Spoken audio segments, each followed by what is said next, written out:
Вітаю сябры, пачынаем эфірны дзень на Еўрарадыё, што праўда у нас сёння будзе толькі адзін эфір, але затое з Александром Кныровичем. Смятар Александр, вітаю. Дзень добры, Машин, дзень добры, паважаныя гледачы. Ну, бачыце, я буду сёння аддувацца за ўсіх, хто не прыйшоў, хто прыйшоў. І за ўсё, што адбылося ў гэтыя ўсе дні. Пішыце ваши пытанні. В том ліку па-машэнскаму, калі у вас ёсць пытанні, я ведаю, што іх шмат, я адкажу, чаму я такі, ведаеце, адбелівацель пасобнікаў хунты. Ну, у нас увогуле сёння запланавана абмеркаваць цэлых 5 тэм. І пачнем з Трампа. Тым больш, што наконт Трампа вы паразважалі ў сваім відэа на YouTube-канале Кнырович. Там пра Трампа і эканоміку США. Так. Ну, вы ведаеце, я, канешне, як заўжды, учора выйшла маё відэо вельмі сцісла, але я спадзяюся на такое з некай дадатковай інфармацыі, якую нема звычайна у так кожны дзень у прэсе мы яе не сустракаем. На што я бы прапанаваў звярнуць увагу? Ну, па-першае, я вельмі дрэнна стаўлюся цалкам.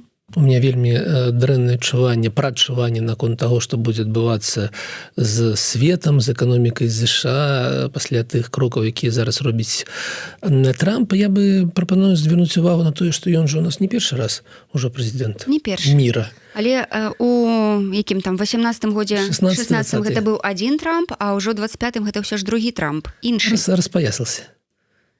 Рассупонился наш Трамп. Но калі мы паглядзім на тое, што адбылося ў 16-20 годах, то менавіта ён тады абяцаў пабудаваць сцяну з Мексікай. Тады ён паабяцаў вырашыць праблему знешнеторговага гандля з Кітаем і пачаў абкладаць Кітай санкцыямі. Ён паехаў да Паўночнай Карэі і паціснуў руку Кім Чен Іну і казаў, што ўсё у нас тут вось добра. Так? І нічога з гэта не адбылося. То бок ён ужо калісьці шмат чаго абяцаў і калісьці ўжо шмат чаго не зрабіў. І той же самы папулізм, але я з вами згодны, што гэта зусім іншы Трамп. Папулізм зараз такі ў квадраце стаў. Ён такі расцвёў, ведаеце, у аднаго з нашых знаёмых Рурыкавіча ў главе на 1,5 гадзіны для корэспандэнтам. Другі распавядае, як ён пісаў праграмы 500 дзён, як там асабіста, ну не ведаю, што спыняў бомбы, якія ляцелі да Кіева, да? Ну, а вось цяпер у нас ёсць чалавек, які асабіста збіраецца купіць цалкам сектар Газы і перасяліць палестынцам кудысьці. Ну, чаму не на Марс? Чаму не на Марс, я не ведаю. Вось, таму я да папулізму стаўлюся цалкам вельмі дрэнна. Я прапаную паглядзець на тое, што ён зрабіў раней, і мы бачым, што ў него нічога раней не атрымалася. Гэтага няма відэо, мы вырашылі гэта не ўстаўляць, ўсё ж такі асабістыя меркаванні, але калі вы паглядзіце на бізнес-путь Трампа, ён жа таксама вельмі такі, знаеце, ведаеце, калі Ілон Маск зрабіў буйныя інжынерынгавыя такія добрыя кампаніі, то бок нельга будаваць на адным піаре палёты ў космос і в абаратную старану, нельга будаваць Тэслу на адным піаре, ўсё ж такі гэта вялікая прамысловасць, а за Трампам стаіць казино ў Лас-Вегасе, гэта конкурс міс, якая у него, Універсал, так? Там боксерскія, нейкія прамоўтарскія кампаніі і так далей. Гэта зусім іншы бізнес, ён такі цалкам пабудаваны на вось такім эпатажы, канешне. Вось, таму мы разбіраем гэта, глядзім на тое, што адбываецца з эканомікай США, якія праблемы ён вырашае. Ну і, канешне, весь відос такі прапітаны маім негатывам у гэты бок. Канешне, я спадзяюся, што Трамп зараз нешта такое зробіць, будзе некая такая умова, якая прыпыніць забойства людзей в Украіне. Канешне, я вельмі на это спадзяюся, але мы разумеем, што вельмі верагоднасць высокая таго, што тое, што ён зараз робіць, кажа, хлопцы, давайте вы не будете друг друга забіваць, бо гэта шкода для амерыканскага бюджэту. То бок у яго, за всімі яго словамі кроецца тое, што ён цалкам хоча гэту праблему вырашыць хутка і больш ёй ніколі не займацца. А мір в Еўропе, з яго пункту-гледжання, гэта пытанне саміх еўрапейцаў. Гэта не тое, за што ён адказвае і так далей. Так, але ж ён не хоча, каб перамовы вяліся з еўрапейскім бокам у тым ліку, так? Але ён хоча сам парашаць усё найлепш з Пуціным, нават без Зеленскага, а ўжо далей там разбіраецеся. Медалькі сябе. я пайшоў. А тое, што будзе пасля, гэта ваши, как в том анекдоце, ідзіце лесам, я стратег. Як вы лічыце, Александр, вось колькі рэдказямельных металаў ЗША забяруць ва ўкраіне у абмен на прывідны мір? Гэта будзе прывідны мір, ці гэта ўсё ж будзе мір? Яны нічога не забяруць. Ніводнай капейкі, бо, ну, па-першае, там такія металы, як нафта ў Палесе. Яна як быццам ёсць, але ёсць некаторыя праблемы з ёю. І таксама зараз ёсць некаторыя праблемы. Гэта, ведаеце, гэта зноў піар. Гэта зноў такі абяцанні, якія ніхто не збіраецца выконваць, але якія добра выглядаюць і для Зеленскага, і для Трампа. Трамп будзе казаць, ну, глядзіце, я ж как бы, ну, зрабіў ўсё, што мог, мы ж атрымалі магчымасць. Зеленскі будзе казаць, ну, я ж ім прапанаваў, ўсё, пожалуйста. А тое, што гэта не такі праект, які каштуе вельмі шмат грошай, які, магчыма, цалкам немагчыма рэалізаваць, ну, гэта ўжо іншае пытанне. Гэта будзе праблема ўжо наступнага прэзідэнта. Бо за 4 гады, ну, немажліва нічога з гэтым зрабіць. Таму нічога ён не атрымае. Гэта першае. Другое, які будзе мір, ну, вельмі падобна да таго, што ён зараз ідзе па шляху Чемберлена, прэм'ера брытанскага, які прыляцеў у 38 годзе. У Мюнхен. Мюнхенскі, той самы, ведаеце, у нашай, у савецкай, постсавецкай зноў прапагандзе гэта назавецца Мюнхенскі зговар, але гэта сапраўды зговар, які дазволіў забраць Гітлеру некаторую частку Чэхаславакіі, так? І гэта быў вельмі такі мір на год, так? І вось гэта вельмі падобна да тых же самых абставін і тых же самых паводзін. Хуткае рашэнне, складаныя праблемы і ўсё. А я бачу ў гэтым, ведаеце, які плюс. Трамп вядзе сябе так, як быццам ён адзін у свеце, як быццам ён галоўны. Калі мы паглядзім на эканоміку Еўропы, то яна параўнальна, яна не такая ж самая па памерам, але калі палічыць цалкам, яшчэ дадаць Великабрытанію, то яна параўнальна з ЗША. Там будзе розніца, ну, у 20, максимум 25%, але гэта не розніца ў 10 разоў. Колькасць жыхароў Еўразвяза сёння 440 мільёнаў. У Злучаных Штатаў 330 мільёнаў. Колькасць, ведаеце, калі мы паглядзім, напрыклад, на то, якая колькасць разлікаў ідзе ў еўра і ў доларах, якая колькасць сусветных рэзерваў знаходіцца зараз у еўра і доларах, там будзе таксама суадносіна там у разы, там 1 к 3, але гэта не ў 10 разоў. І то бок зараз такі час у пытанні да Еўропы, а ці ёсць у нас новы Чэрчыль, ці ёсць у нас, магчыма, Маргарет Тэтчер, вельмі цікавая была жанчына. Ці ёсць нейкі лідар, які скажа, ну, добра, Трамп, ідзі, ідзёш, ідзі. Ну, ідзі нахер адсюда.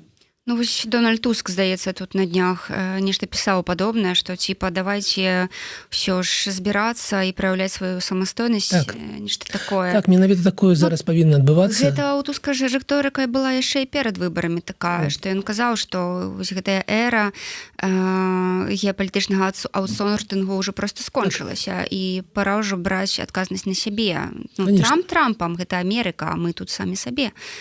Конечно, гэта той самы час, калі Еўропа павінна, ну, так, для сябе вырашыць.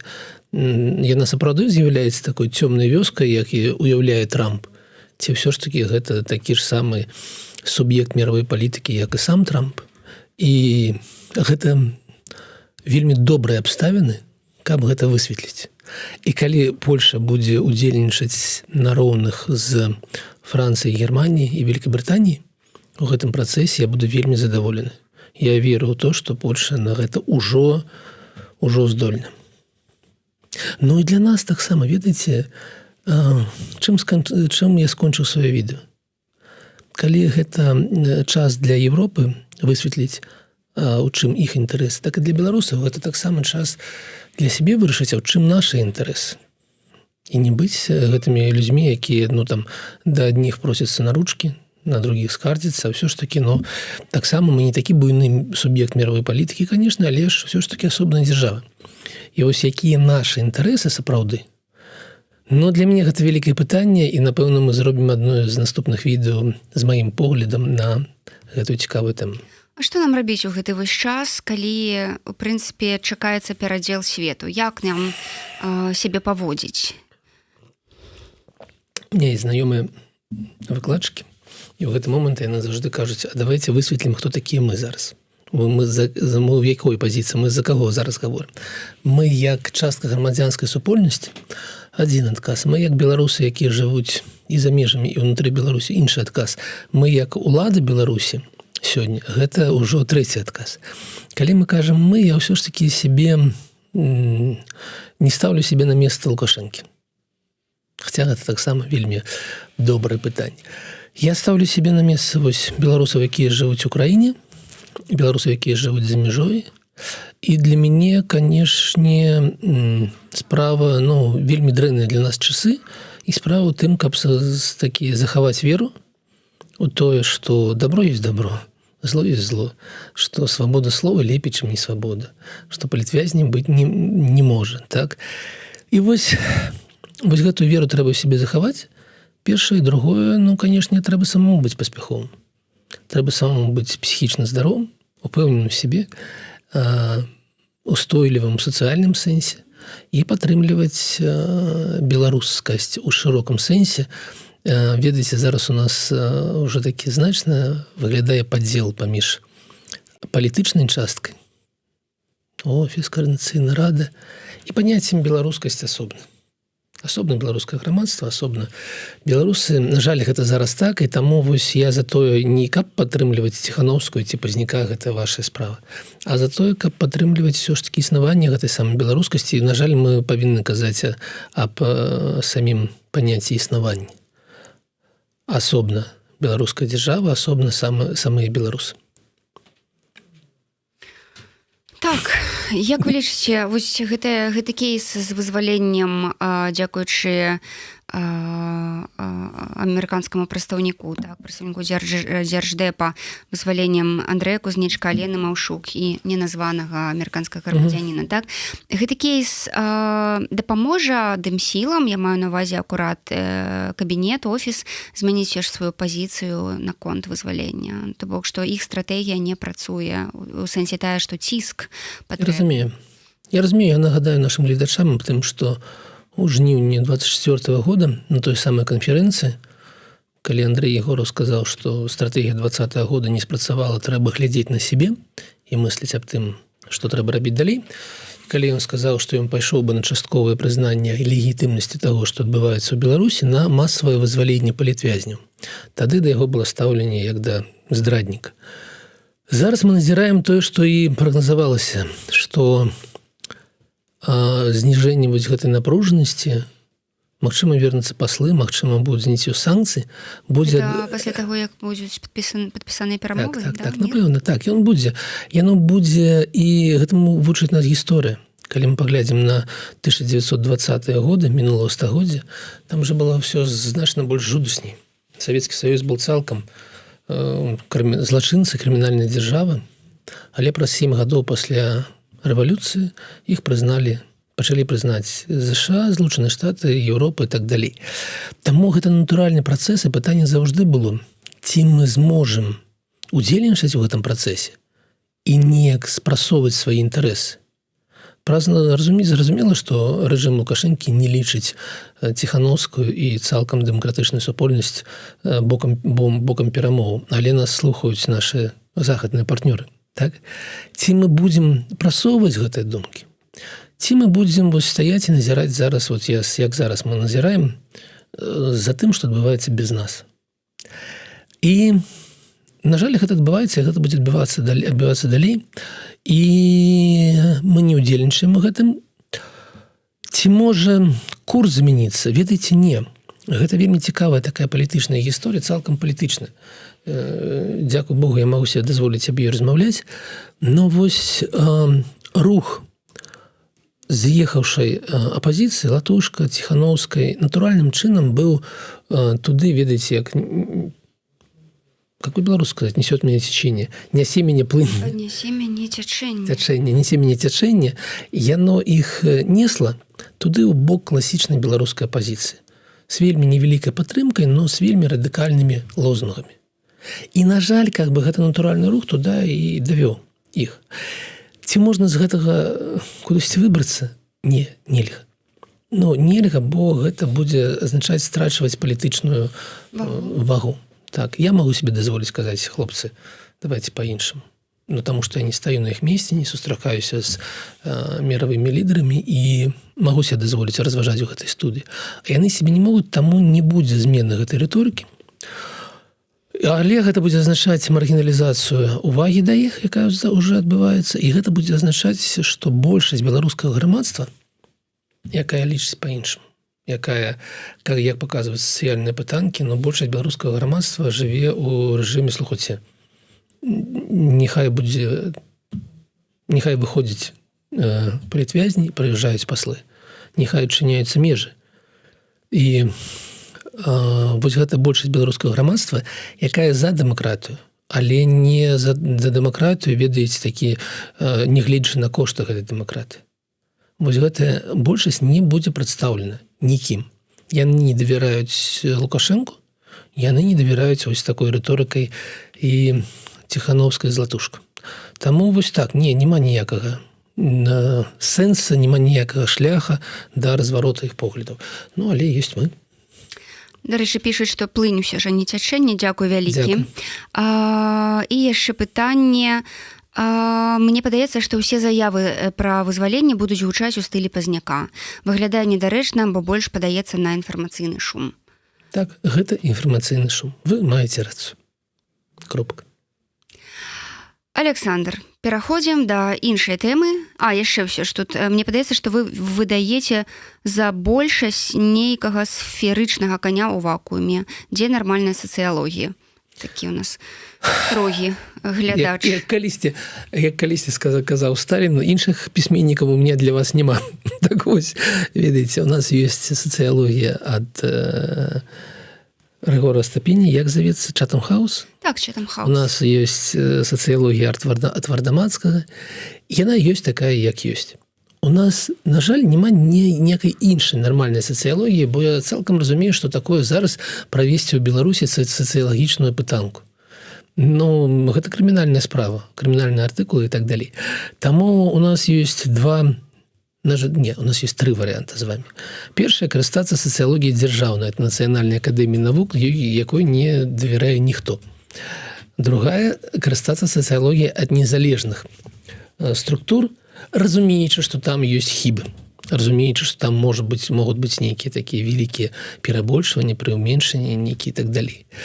А трэцяе, плюнуць на ўсю сацыялогію і знаходзіць, ведаеце, такія ўсё ж такі нейкія лічбы, якія устойлівыя і самі па сябе сведчаць аб тым, што адбываецца ў грамадстве. Напрыклад, такая лічба, гэта колькасць зарэгістраваных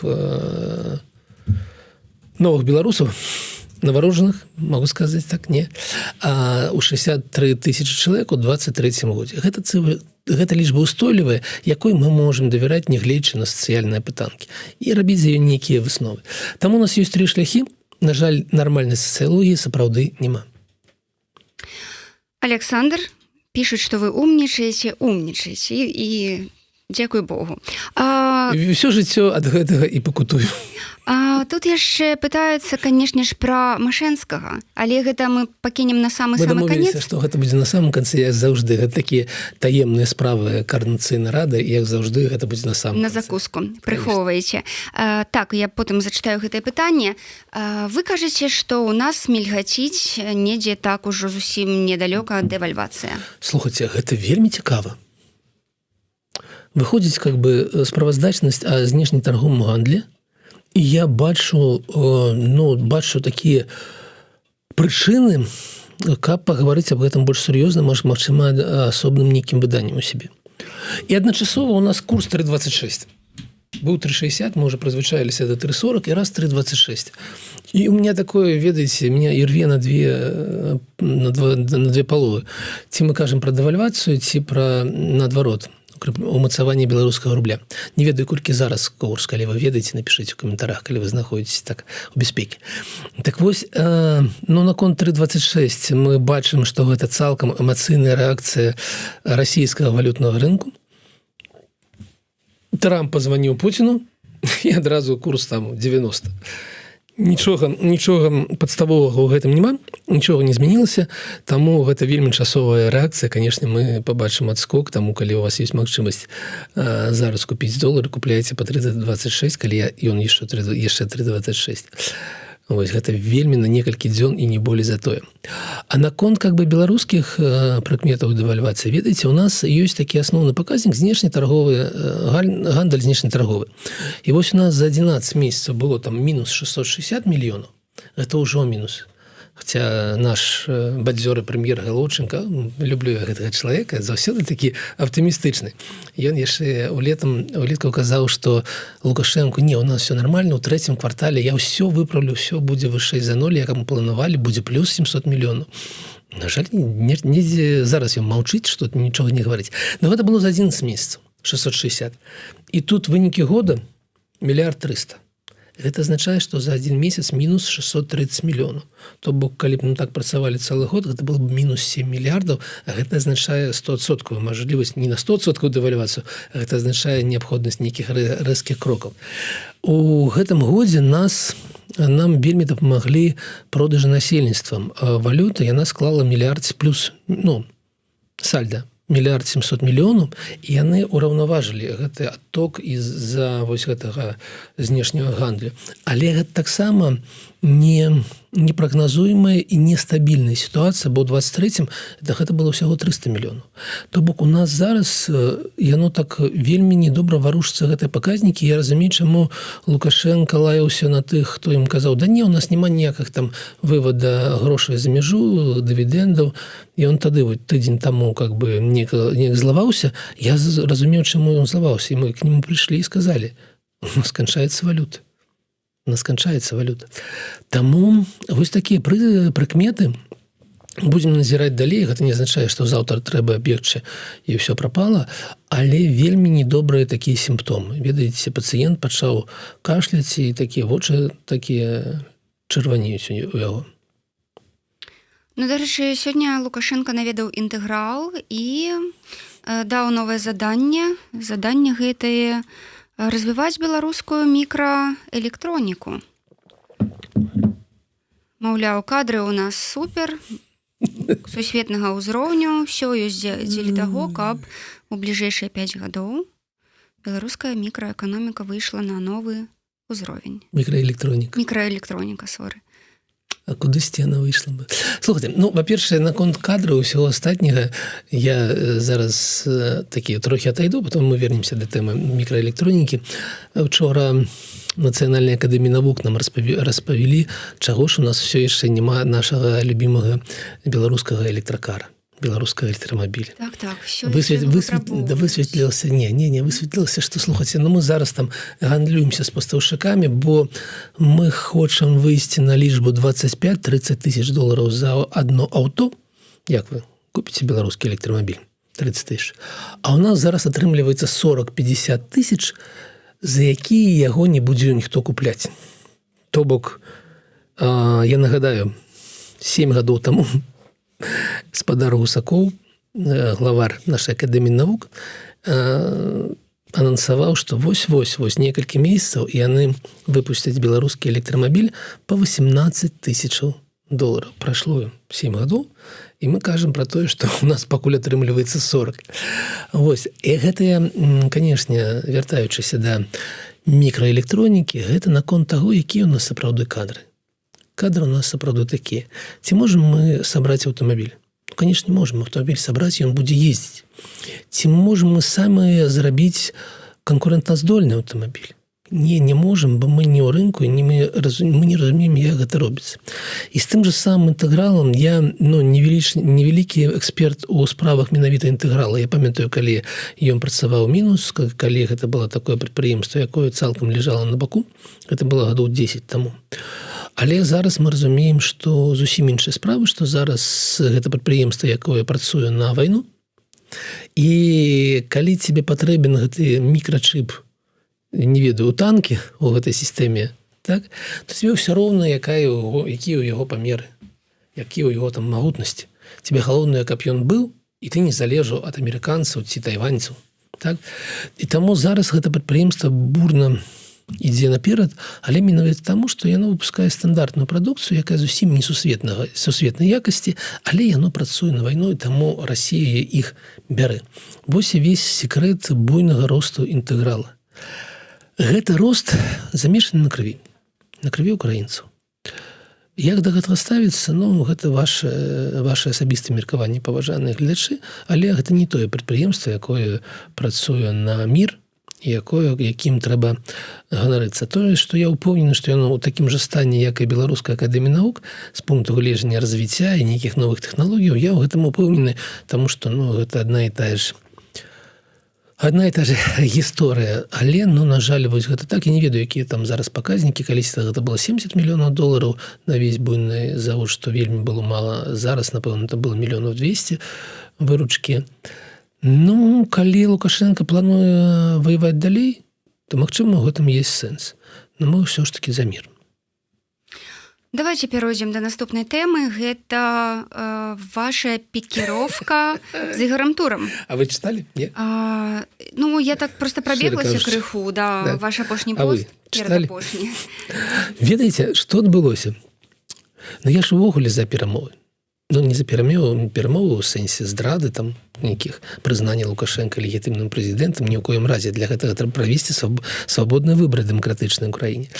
Але мы гледжанне такое, што, ведаеце, вось у нас столькі ненавісці паміж вот гэтымі бакамі, змагарамі і бацькамі. Гэта не мой сленг, я ніколі не ўжываю гэтыя словы, але, ну, у гэтым сэнсе я цытую Тура. Што, здаецца, і гэтыя бакі не могуць перамагчы. Ведаеце, як зараз Расія і Украіна, мы разумеем, што ні адзін бок не можа перамагчы так, каб рускія былі ў Кіеве ці украінцы былі ў Маскве. Все роўна гэта будзе некая паміж імі дамова. А ў нас адна краіна на ўсіх. І нам трэба размаўляць адзін з адным. І злачынцаў у Беларусі, ну, некалькі тысяч чалавек. Ну, ведаеце, следчыя гэтыя, суддзі, амапаўцы і так далей. Ну, можа, 10 000 чалавек. А ўсе астатнія людзі, якія чамусьці маюць іншыя погляды, ну, яны такія ж беларусы, як мы. Трэба з імі размаўляць. І вось мой пункт гледжання ў тым, што мы не можам перамагчы адзін аднаго. Трэба шукаць нейкія масткі. І я бачу пост Ігора Тура, прапагандыст, галоўны прапагандыст зараз, ведаеце, ўсё ж такі мой знаёмы рэжысёр паглядзеў на яго творчасць, сказал, ну, так гэта ж прадукт. Ну, зразумела, што гэта прапаганда, што ён несе зло і лжэ, но ўсё ж такі гэта прадукт, таму што на заронка смакаводчыкам глядзець немагчыма цалкам гэта нешта, ну, то, што есть нельга. Вось, і быў пост у Ігора Тура аб тым, што, ну, вось, Лукашенко перамог, таму у вас, тыя, хто з'ехалі, ёсць толькі там 3-4 шляхі. Першы шлях, ну, установіцеся там літоўцамі ці палякамі, ніхто вас не будзе чапаць. Дзякуй, Ігор. Не спытались у тебе. Ось, другой шлях – это паўсці на коленях у Беларусь, просить прабачэння праз камісію по вяртанню и так далей. Нешта там яшчэ было, и астатняе было такое прапанова. А яшчэ вы можете змагацца за заняццё санкцыяў з Беларусі. Мы гэта таксама ацэнім і даже вам дапаможам. Напэўна, ён меў на увазе рублём. Вот, я пачытаў гэты артыкул і прапанаваў яму, мне было прапанова ад мяне. Якая была прапанова? Выпускайце палітвязняў, спыняйце рэпрэсіі, убирайце мігрантаў ад граніцы, прызнайце, што Боінг быў пасажаны незаконна КДБ Беларусі, ну і, канешне, удел в войне. То есть перестаньте падтрымліваць Россию. І добрае пытанне, і тады што? Зразумела, чым пагражае Ігор Тур мне? Чым я магу пагражаць Ігору Туру? І вось гэта, чым я магу пагражаць, гэта вельмі цікавае пытанне. У іх зараз, унутры краіны, гэта у нас, на жаль, но у іх, як яны, тыя людзі, якія захапілі ўладу, ёсць некалькі праблем. Першая праблема – гэта недахоп працоўных рук. Людзі з'язджаюць кожны дзень, і тая самая плынь, дзякуй за тлумачэнне, у бок з Беларусі да Польшы значна большая, чым некалькі там дзесяткаў чалавек, якія вярнуліся да Беларусі. І гэты працэс ідзе, і ён будзе доўжыцца, пакуль не спыніцца рэпрэсія.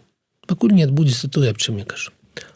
У іх зараз вельмі нізкая нараджальнасць у нас Беларусі, но у іх як у улад. Нараджальнасць такая, якой не было ў часы сусветнай вайны, нараджальнасць ніжэйшая за ўвесь час, які мы назіраем за гэтым, нараджальнасць ніжэйшая, чым Літве, Польша, значна ніжэйшая, і людзі адмаўляюць беларускай уладзе у даверы праз тое, што яны не жадаюць нараджаць дзяцей. І калі вы не спыніце рэпрэсію, удзел у вайне, гэта таксама не зменіцца. Людзі не жадаюць ражаць у краіне, якая не сёння-заўтра, у тэлевізіі якой кожны дзень кажуць аб тым, як ім усе пагражаюць. Жанчына, якая разумее, глядзіць у гэты тэлевізор, таго ж самага Ятура, разумеюць, што заўтра можа напасці Польша. Гэта, канешне, хлусня, но я об этом распавядаюць у тэлевізоры. Таму, калі вы падоўжваеце гэта рабіць, вы разумееце, што вы забіваеце не толькі сённяшні дзень у Беларусі, но і будучыню Беларусі. Вы забіваеце такім падыходам. Канешне, эканоміка яшчэ патрэбна, как людзі зноў пачалі наражаць.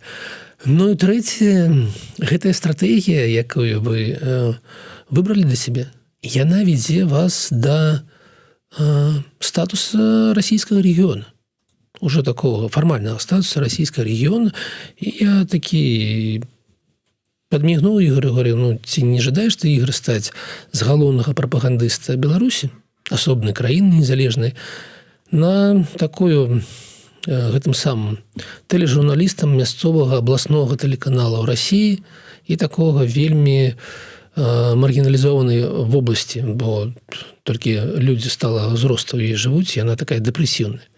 Не жадаеш такого пераходу, Ігор? То бок мне здаецца, што іх становішча зараз там не вельмі лепш за нашае тут, а магчыма і горш. Таму што калі падоўжваць тое, што ён робіць, гэта прывядзе вось да такіх наступстваў. Вось такая у мяне адбылося з ним. Я яму прапанаваў пачытаць гэта і не к гэтаму аднесціся. Гэта было на сайце Белсата, і ён адказаў праз 15 хвілін. Пытайце, так чытае.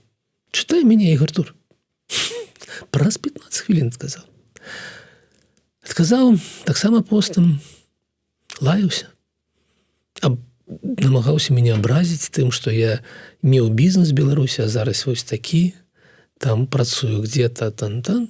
То есть там быў такі тэкст, які не меў дачынення да справы увогуле. Гэта была проста лаянка. І ўсё. І адно сэнсоўны сказ быў толькі ў тым, што у вас няма ніякіх рэцэптаў, якія бы нам дапамаглі. Вельмі цікавая дыскусія. Гэта азначае, што они разумеюць праблемы, якія ў іх ёсць. Іх становішча не лепшае за нашае. Яны разумеюць, што ў іх вось есть такі шлях, як я прапаную, да міра ў краіне, сапраўднага міра ў краіне, а не тады, калі адна частка рэпрэсавала іншую. Но ім гэты шлях не нравіцца. Канешне, я размаўляў праз Ігоря Тура не з Ігорем Туром, хто ён такі, а з беларускім КДБ. І, канешне, гэта адказ беларускага КДБ. Но я был вельмі рады, што гэта размова адбылася. Таму што ўсё ж такі гэта нейкія перамовы. Пакуль яны мяне паслалі, я іх таксама паслаў, но гэта ўсё-такі размова ідзе. Што ж, Александр, а цяпер на закуску координаційная рада. У нас, правда, есть тут два пытания. Есть от Влада Горбачева. Вопрос Александру. Его фракция готовит обращение к Украине с целью обмена Веремеечка. Возможно ли противодействие со стороны Кабанчука такому обмену? Ведь Василий может много чего рассказать про Кабанчука. Кабанчуку явно не выгоден этот обмен. Ведаеце, гэты зварот ужо прыняты Координацыйнай рады. Дзякуй усім дэлегатам, якія прагаласавалі. У нас есть толькі 2 голосы, і 1 супраць, і 1 устрымаўся. Астатнія там прыкладна 43-45 галасоў былі за. І вельмі хутка гэта ўсё адбылося. Дзякуй. І гэта, канечне, зварот. Ці ёсць вялікія шансы на то, што гэта зварот будзе прыняты да ўвагі? Я не бяруся неяк ацэніць, бо я, ну, вы разумееце, не моя такая прафесійная вобласць, галіна, гэта вось вайна в Украине и особенно добраахвотники. Я дилетант, такі ж, як вы, поэтому я не буду ацэньваць вот менавіта эфектыўнасць гэтых намаганняў, але гэты крок мы зрабілі. Наконт Кабанчука, Вадзіма, я асабіста не ведаю яго намераў, але я ведаю, што Коордынацыйная рада ўсё ж таки плануе слуханне наконт абставін таго, што адбылося з Верамейчыкам. Я разумею, што на іх будзе запрошаны Вадзім Кабанчук. Напэўна, гэта будзе ўжо на наступным тыдні, і праз тыдзень мы зможам паразмаўляць сапраўды, неяк ацэніць тое, што кажа Вадзім Кабанчук, тое, як ён сябе паводзіць. І я не ўмею заглядваць у будучыню, калі гэта не будучыня эканомікі ЗША пры Трампе или не курс беларускага рубля.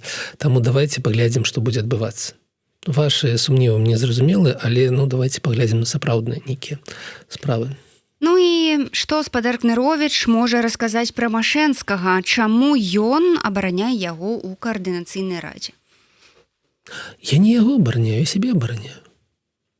Ведаеце, вельмі цікава адбылося і вельмі цікава разгортваюцца падзеі.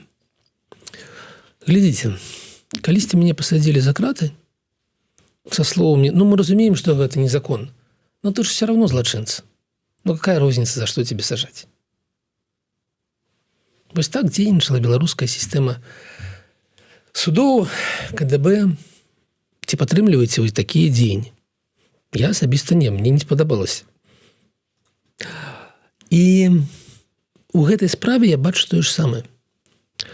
То бок адзін дэлегат, спадар Петрухін, разганяе валну хвалю нейкага хайпа вакол темы, сцвярджаючы, што Машэнскі з'яўляецца гаманцом Лукашэнкі, і ён не павінен жыць у Варшаве, на яго патрэба накласці санкцыі і так далей. Гэта вельмі сур'ёзнае абвінавачанне.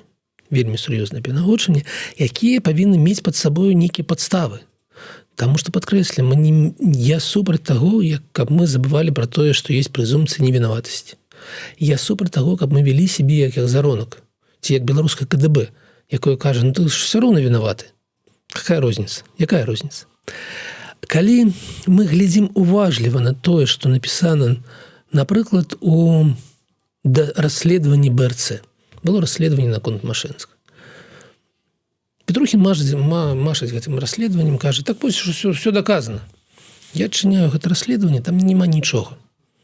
То бок там увогуле няма ніводнага факта, які бы сведчыў аб парушэнні заканадаўства Машэнскім, ці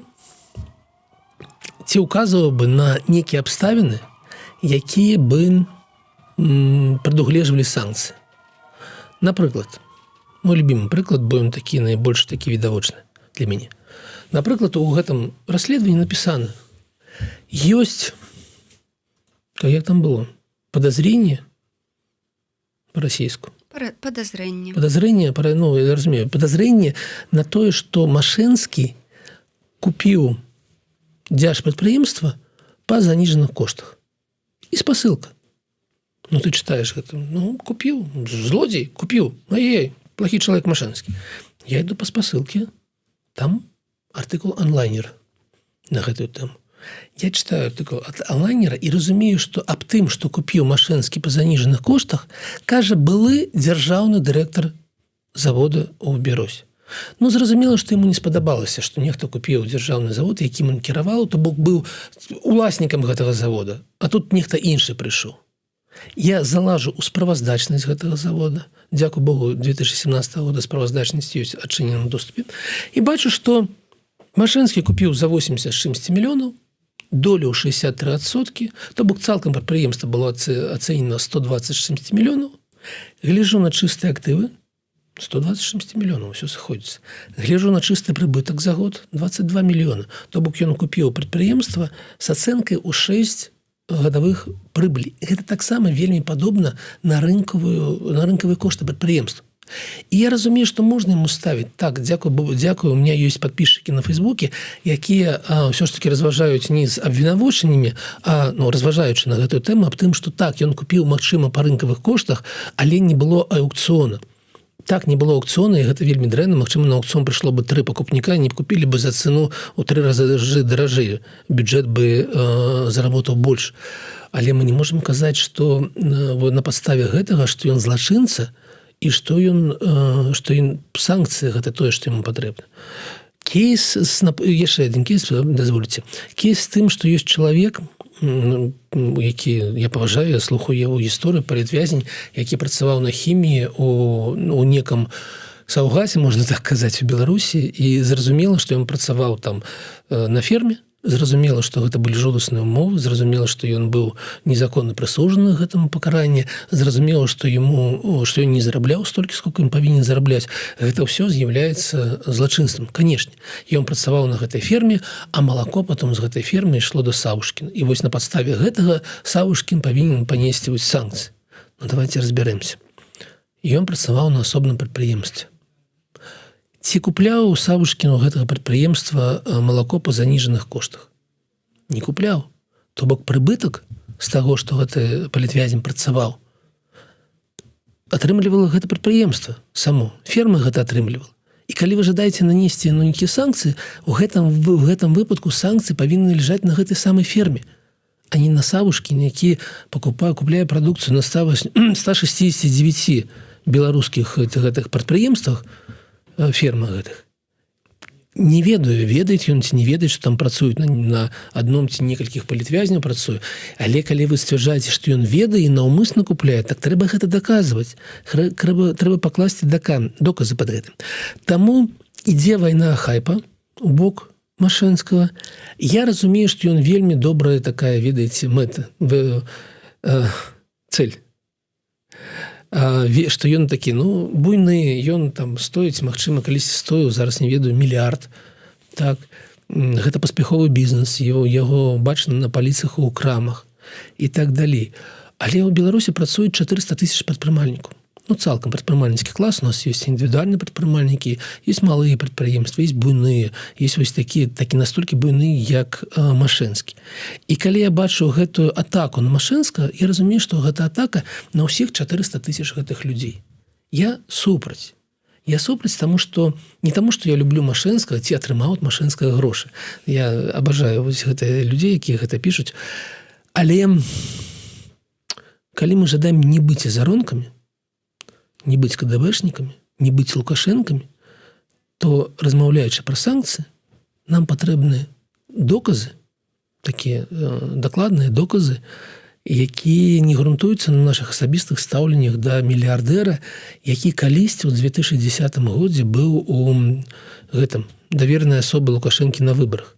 Так Латушка быў кім у 2010 годзе. Так? Мы не можам грунтавацца на вось такіх, ведаеце, асабістых стаўленнях, нестаўленнях. Там падабаецца, не падабаецца ён. Мы павінны грунтоўваць гэта дакументамі, доказамі і падыходзіць гэтаму вось з майго пункту гледжання вельмі, хочу сказаць, шчыльна, не ведаю дакладнае гэта слова ў гэтым сэнсе, но вельмі так уважліва. Мы не можам раскідвацца словамі, і тым больш, ведаеце, мне напісаў даследавальнік з гэтага беларускага расследавацкага цэнтру, мы вельмі добра пагаварылі, і ён падкрэсліў, што ў іх расследаваннях нідзе не указана, што ён гаманец Лукашэнкі, Машэнскі. Вось такое маё стаўленне, я разумею, што я выклікаў там абурэнне шмат каго. Для гэтага мы тут і знаходзімся, щоб мець нейкія погляды. Вось пытанне, так, дык па Кныровічу і Лукашенка не вінаваты, яго ж ніхто не абвінаваціў, як па ягонаму атрымліваецца. Лукашенко забойца. Лукашенко забойца, есть расследаванне, есть доказы. Так, я жадаў бы, каб яго, сабралі, вы ведаеце, вось 2 тыдні таму былі слуханні ў Коордынацыйнай радзе, дзе адзін з былых пракурорскіх работнікаў на 37 старонках выдвинуў абвінавачванне. Это вельмі добры дакумент. Я бы сапраўды хацела, каб нехта пад гэты дакумент сабраў бы базу такую з тых самых доказаў, якія існуюць у публічнай прасторы, паказанні, якія давалі людзі, таму што паказанне таксама з'яўляецца па нашым крымінальным кодексе доказамі, і каб гэта было такім дзелам, якое бы ляжала на на паліцы. Лукашенко, конечно, злодзей, но справа ў тым, што, канешне, трэба пад кожным абвінавачваннем. Ведаеце, я прыгадаю, як на Пуціна выпісвалі ордэр у Гаагі. Яго ж не выпісвалі цалкам, таму што ён пачаў вайну. Ён злодзей, ён пачаў вайну. Але для таго, каб выпісаць ордэр, патрэбны былі доказы менавіта таго, што украінскія дзеці былі вывезены на тэрыторыю Расіі без згоды іх бацькоў і так далей. То бок канкрэтныя кейсы, канкрэтныя доказы, і толькі тады можа быць нейкае абвінавачанне. Вось, таму, наконт Лукашенка не ведаю, ёсць ли такая справа, ляжыць ли на дзе ці не, но мне зразумела, што яна відавочная пасля забойстваў людзей. Наконт Машэнскага няма ніякай такой відавочнасці. Я цалкам нейтральна стаўлюся да Машэнскага, бо не ведаю, добры ён ці злы чалавек. Але калі мы намагаемся быць усё ж такі іншымі ад Лукашэнкі, не быць Лукашэнкамі, мы павінны ўсё ж такі падыходзіць па-іншаму. Яшчэ каментар Максіма. Справа ў тым, што ўся сістэма ў Беларусі выбудавана так, што ў кожнага ёсць за што саджаць. Супраць гэтага таксама і выйшлі людзі ў 2020 годзе, таму не разборкі паміж сабой трэба ладзіць, а валіць рэжым. Так. Господин Кнырович, вы не знаете, как строилась империя Машенского, так что вам лучше молчать. Если вы знаете, как она строилась, напишите об этом, дайте доказательства Петрухину, чтобы он приходил не с пустыми обвинениями и криком «так уже же все доказано», там, где ничего не доказано, а чтобы он приходил с конкретными кейсами, с конкретными доказательствами, и тогда мое мнение будет другим. Я не буду молчать, когда у меня спрашивают, и не буду молчать, потому что я нахожусь в студии Еврорадио, и я не буду молчать, потому что я уехал из страны, за мной никто не гнался. У меня не было как бы угрозы новой посадки. Но я уехал из страны для того, чтобы иметь возможность спокойно говорить. Поэтому ваша просьба не будет выполнена. Александр, будем развитываться. Так. Дякую вам, что зайшлі. Кавы попілі? Ну, палову, ведаеце, Маша мне зрабіла вось такі кубак, які я не магу. Напэўна, на 3 гадзіны. Ведаеце, ніхто не прыйшоў, так я адзін, і будзем далей. Што должно было далей по плану? Зараз і скажу. Давайте я вось што хачу, якую інфармацыю данесці нашим гледачам. У нас адразу пасля стрыма з спадаром Александром пачнецца фільм пра беларуску, пра шматдзетную маці з горада Іванова, з Палесся, якая вымушана была збегчы з краіны, уладкавацца таксісткай у Беластойку, а цяпер яна ганяе машыны для УСУ. Ось, там вельмі цікавая гісторыя. Марыне, дарэчы, патрэбная дапамога на лячэнне яе сына аўтыста, таму калі у вас ёсць такая магчымасць, дапамажыце, але абавязкова паглядзіце фільм. І увогуле я хочу звярнуць увагу, што ў нас вось у раздзеле відэа на YouTube-канале ёсць вельмі шмат класных фільмаў. Апошні час мы здымаем пра палітвязняў, таксама гісторыі. Гэта вельмі кранальныя гісторыі, вельмі такія шчымлівыя, таму не забывайце захадзіць таксама і у раздзел відэа на YouTube-канале Еврорадио. Заходзьце, калі ласка. У меня есть для вас астатнія пытанні. Давайте. У верасні 23 года ці 22-го, дзякуючы вам, я пачаў размаўляць па-беларуску. Якую адзнаку вы паставілі б мне сёння? Видите, я з вами сёння размаўляю, Александр. Мы пачалі размаўляць у студзені 23-го года. Ну так, але я паабяцаў у верасні паабяцалі. 1 студзеня мы, дарэчы, вялі гэты самы першы эфір па-беларуску. Я вам магу сказаць, што я сёння слухаю вас і адзначыла сабе, што у вас ужо вельмі добрая, хуткая мова. То бок абвінавачванне, канешне, а не абвінавочванне, Александр. Вінаваты. Праверачнае слово, так? Ну, добра. Вось, але у астатнім ужо, канешне, вялікі прагрэс, вы малайчына. Ну, дзякуючы вам, і вам без вас бы гэтага не адбылося, гэта б не адбылося без гледачэй Еврорадыо, якія, нагадаю, кожны раз пісалі, ну, все добра, но калі ён будзе размаўляць уже па-беларуску, але а не на гэтай акупацыйнай мове. Вось, дзякуючы вам, гэта адбылося, таму гэта мне так вельмі ўзбагаціла, і іншы погляд на свет, сапраўды іншы погляд на свет, таму дзякую вам, паважаны гледачы і паважаная Маша. Дзякуй, сябры. Я нагадаю, што Александр Кныровіч, блогер, быў сёння ў эфіры Еўрарадыё. Я, Маша Калеснікава, развітваюся з вами. Зміцер Лукашук ужо ў панядзелак столькі эфіраў запланаваў на гэты дзень і ўвогуле на цэлы тыдзень, таму ўжо будзеце кайфаваць ад свайго любімага вядучага. Добрых выходных. Да пачэння.